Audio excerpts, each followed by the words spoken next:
Hello and welcome to TTVNEWS with some latest events in Taynan province and across the country. Ladies and gentlemen, following Resolution 18 of the 12th Central Party Committee, TayNin has essentially completed the restructuring and streamlining of its political system, ensuring both progress and alignment with the central government's guidelines. It has been restructured with significant reductions in intermediate positions, contributing to budget savings and enhancing the efficiency and effectiveness of operators. After implementing Plan No. 1 from the Principal Party Committee, TayNin has reduced for 56 positions compared to 2024 with 19 positions cut at the provincial level and 37 at the district level. In addition to quickly reorganizing the system as directed by the central government, the Provincial Party Standing Committee has also instructed 11 authorities, agencies and units to address the policies and benefits for the civil servants, officials and staff during the restructuring progress. And in the coming time, TayNin will continue to review and refine regulations concerning the function, the tasks and powers and organizational structure of agencies and units after restructuring to ensure they are streamlined without overlap or missing functions. The leadership will also guide the local party committees and organizations that have recently restructured to stabilize their organizational setup and personnel so that they can commence operations effectively. In July 2025, a nationwide agricultural and rural general survey will be conducted to collect essential information about agriculture, forestry, fisheries, and rural areas. It aims to assess the current state, analyze trends, and develop plans and strategies for rural development in its locality.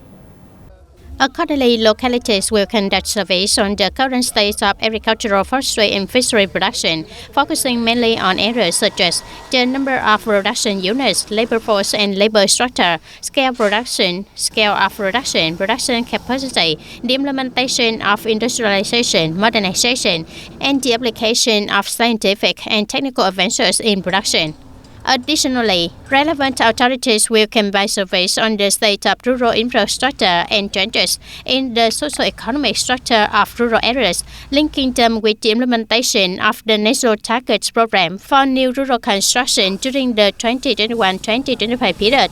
It will cover from sub-rural economic support, rural environmental sanitation, and information on rural residents regarding relevant issues.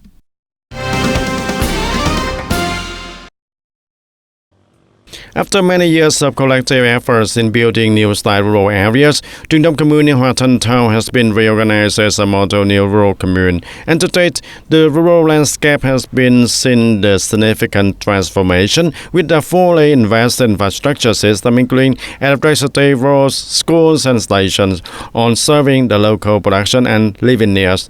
And after focusing on new rural development, Trung Đông has achieved a remarkable improvement in the living standards of its people. The agricultural structure has shifted towards the modern, sustainable practices and rural commercial infrastructure has been built and operated also.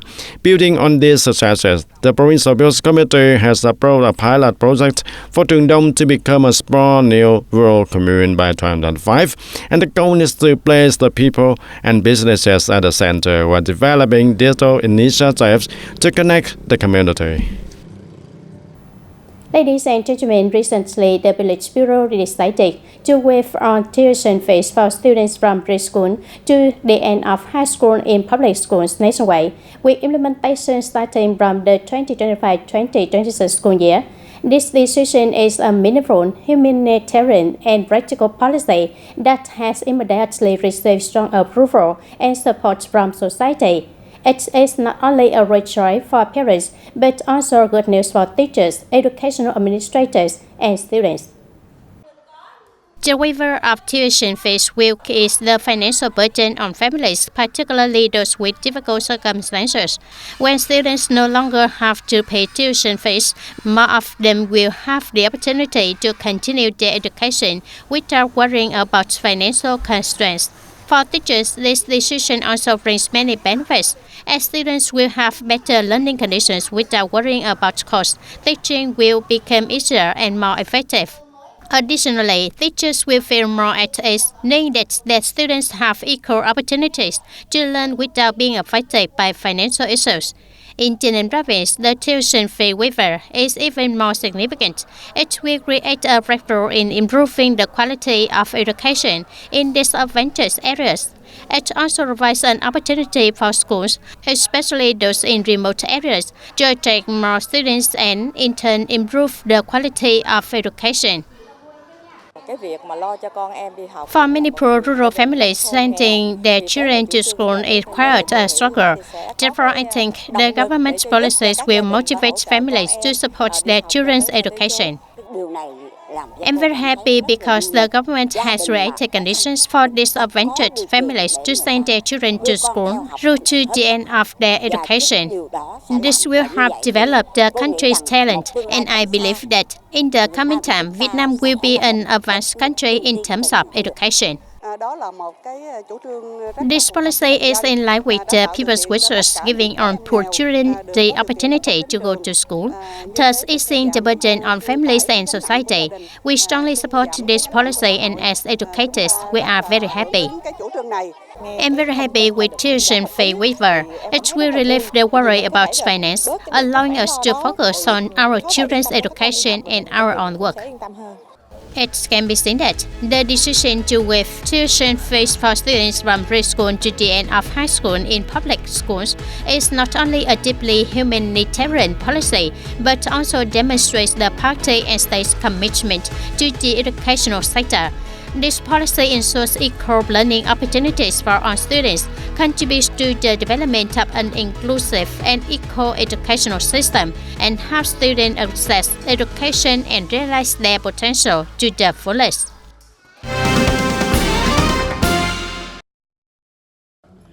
And according to a report from the Steering Committee for the Commemoration of Significant National Holidays and Historical Events for the years of 2023 to 2025, TayNinhTV province is planning to organize the several meaningful activities for the upcoming April the 30th holiday, with a theme: the Spring Victories of 1975, the Right Unity of the Nation, the Aspiration for Peace, National Independence, and the Will for the National Unification. The planned activities will include events such as a photo exhibition to mark the 50th anniversary of the liberation of the South and the reunification of the country, alongside the 50th anniversary of TayNinhTV liberation on April the 30th.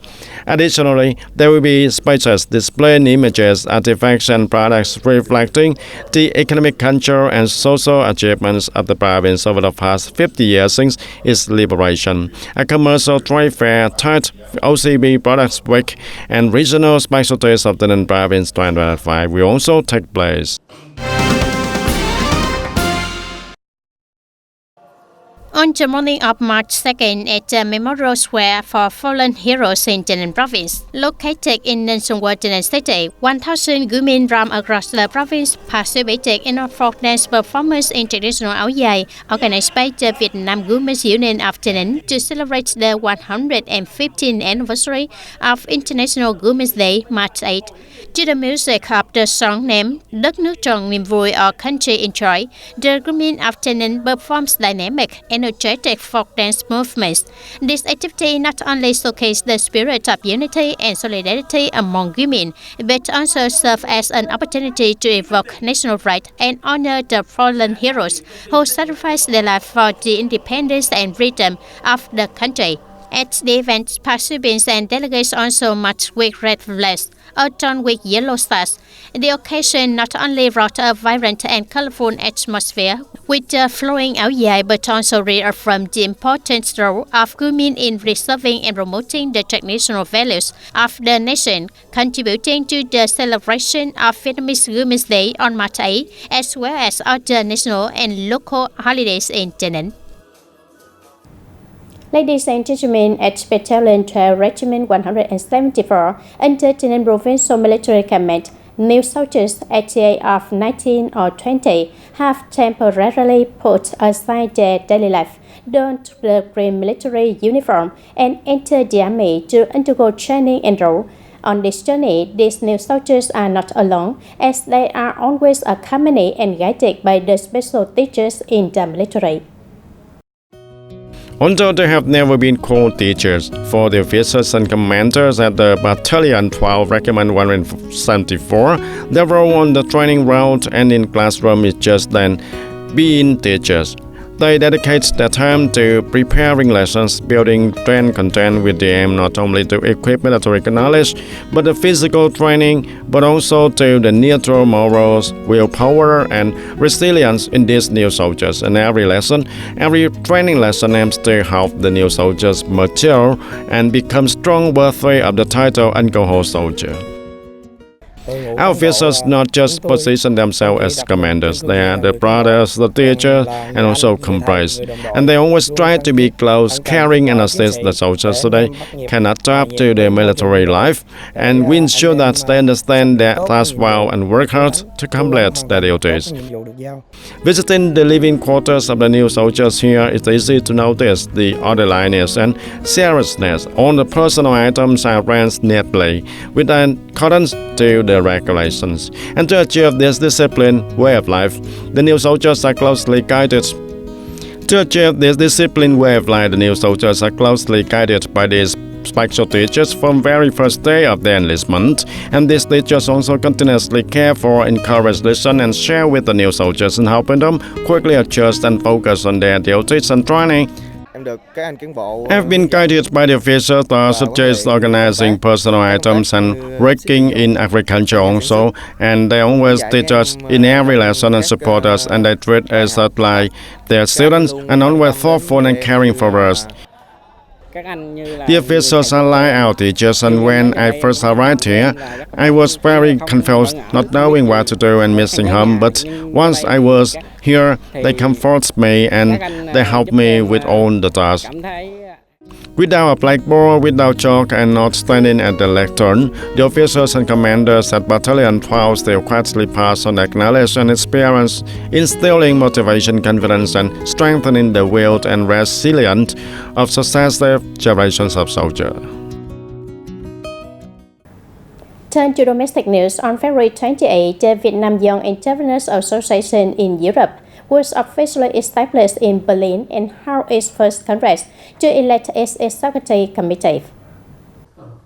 The ceremony was conducted online to multiple locations across Europe, with the participation of Vietnam's ambassador to Germany, Vũ Quang Minh, along with political, economic, trade, science, technology, and investment consultants, as well as some embassy officials. The Vietnam Young Entrepreneurs Association in Europe aims not only to connect Vietnamese businesses operating in Europe, but also to foster ties with Vietnamese companies investing in the continent. At a meeting with major Japanese corporations and businesses on March 1st, Prime Minister Phạm Minh Chính emphasized that economic, trade, and investment cooperation continues to play a pivotal role and stands out as a highlight in the Vietnam-Japan relationship. Japan currently has more than 5,500 FDI projects in Vietnam, with a total registered capital of 78.3 billion US dollar, and over 60% of Japanese businesses in Vietnam reported profitability in 2024, the highest in the past 5 years.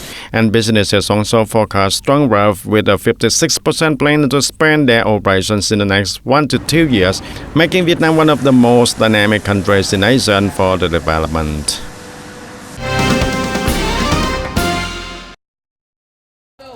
On March 1st, Prime Minister Phạm Minh Chính attended the ceremony to announce the National Assembly's resolution on the establishment of the Ministry of Ethnic Affairs and Religions, as well as appointments regarding personnel at the Ministry of Ethnic Affairs and Religions.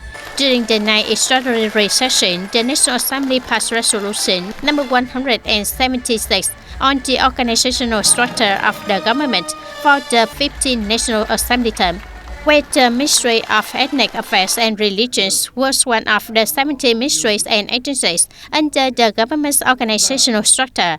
The National Assembly also approved the appointment of Mr. Đào Ngọc Dung as Minister of the Ministry of Ethnic Affairs and Religions. Immediately afterward, the Prime Minister issued Decree number 41/2025, defining the functions, tasks, powers, and organizational structure of the Ministry of Ethnic Affairs and Religions. The audience in recent times thanks to efforts to innovate, apply information technology, and enhance the sense of responsibility and service attitude of the staff. The administrative reform efforts in localities across TayNinhTV City have seen significant progress. The index of administrative reform and citizen satisfaction has been steadily improving. At World 1 TayNinhTV City in 2024, the Works Reception and Results Returning Department processed nearly 2,600 applications. Of this, over 64% were received via the phone online application process, and nearly 92% of payments were made online. Nearly 100% of applications were digitized during the administrative procedures. The community digital technology team of the World continued to be effective, cooperating with local agencies and organizations, just as in creating more than 700 public service accounts and getting citizens to submit nearly 100 phone online applications. The staff at the Works Reception and Results Returning Department are regularly reinforced and improved to ensure professional expertise. They actively guide and process administrative procedures quickly and on time for citizens. After the government issued Decree No. 7 of 2025, amending and supplementing certain provisions related to civil status, nationality, and authentication, the World People's Committee immediately accelerated communication efforts to inform citizens, ensuring compliance with the new regulations. The World People's Committee has carried out communication on the World 1 electronic portal related to associations and spreading the information to citizens to ensure everyone understands and follows the decree. This has contributed to improving procedures for citizens registering marriage, marital status, and birth registration. My wife and I went to World 1 to register our marriage, and the staff was very attentive, guiding us warmly. The procedures were handled very quickly. In addition to efforts to simplify procedures, saving time and reducing travel costs for citizens, the World 1 People's Committee also emphasized ensuring the respect and significance of these services. For instance, after receiving their marriage and birth certificates for their child, couples are presented with flowers and congratulatory letters from the World People's Committee, reflecting the government's care and sharing in the important milestones of citizens' life. And the program wraps up now. Thank you for your attention and see you in the next program.